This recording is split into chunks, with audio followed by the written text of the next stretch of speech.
ইয়াকুল, কি বলবে? আল্লাহ রাসূল বলবে জিবরিলকে, ও জিবরিল, ইয়া আখি জিবরিল, আইনা উম্মতি, আইনা উম্মতি, আমার উম্মত কোথায় রে জিবরিল, আমার উম্মত কোথায়? আল্লাহকে আমার উম্মতকে জাহান্নামের পারে নিয়ে গেছেনি। জিবরিল বলে, আল্লাহে আল্লাহে, ও রাসূলুল্লাহ, আল্লাহর কসম দিয়ে বলি, কেউ রে আজ উঠানো হয় নাই, শুধুমাত্র আপনাকেই উঠানো হয়েছে। সুবহানাল্লাহ। সর্বপ্রথম আপনাকে উঠানো হয়েছে, আর কারো উঠানো হয় না গো নবী। আপনার উম্মত এখনো কবরের মধ্যে শুয়ে আছে, উঠাইছে না, ফুলসিরাতের ফুলের পারে নিছে না, দুজকের পাশে নেই নাই। আপনার উম্মত ঘুমের করে আছে গো নবী, ঘুমিয়ে আছেন, কবরে শুয়ে আছে। আল্লাহর রাসূলকে জিবরিল আলাইহিস সালাম বলবে, চলুন নবী গো, চলুন, আপনি চলুন মাকামে মাহমুদে। আল্লাহর রাসূলকে মাকামে মাহমুদে নিয়ে যাওয়া হবে। নেওয়ার পর এরকম একটি চেয়ার দেওয়া হবে। সুবহানাল্লাহ। কর নবীরে খাড়া হয়ে তুই তো না, তো মাকামে মাহমুদের মধ্যে নিয়ে নবীরে খাড়া হয়ে তুই তো না।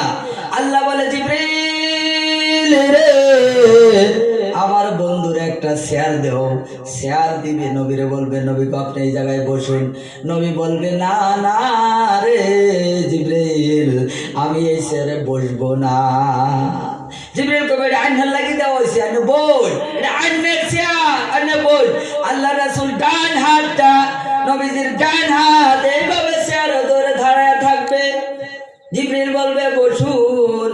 নবী বলবে, না আমি বসতে পারবো না। আল্লাহর নবী বলে, না বসবো না। জিবরিল বলে, বসুন।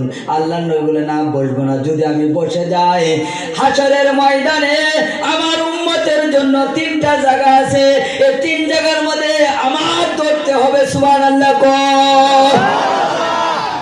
3টা জায়গা আছে। জিবরিল বলে, মুহাম্মদ ও নবী, 3টা জায়গা কোথায় বলুন?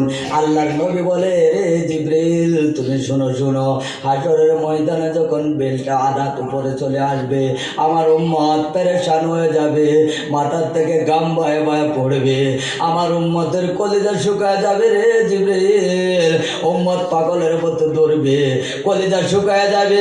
ওই সময় আমি নবী রাহমাতুল লিল আলামিন জমজমের পারে যাব, আমি জমজমের পানি আমি নিয়ে আনবো, আমার হাতে ধরে আমার উম্মতি পেরেশান উম্মতকে আমি জমজমের পানি পান করাবো। বলেন সুবহানাল্লাহ।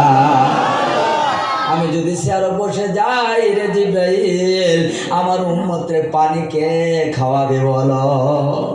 2 নম্বর হলো, জিবরাইল তুমি শুনো, ও আম্মা মান উতিয়া কিতাব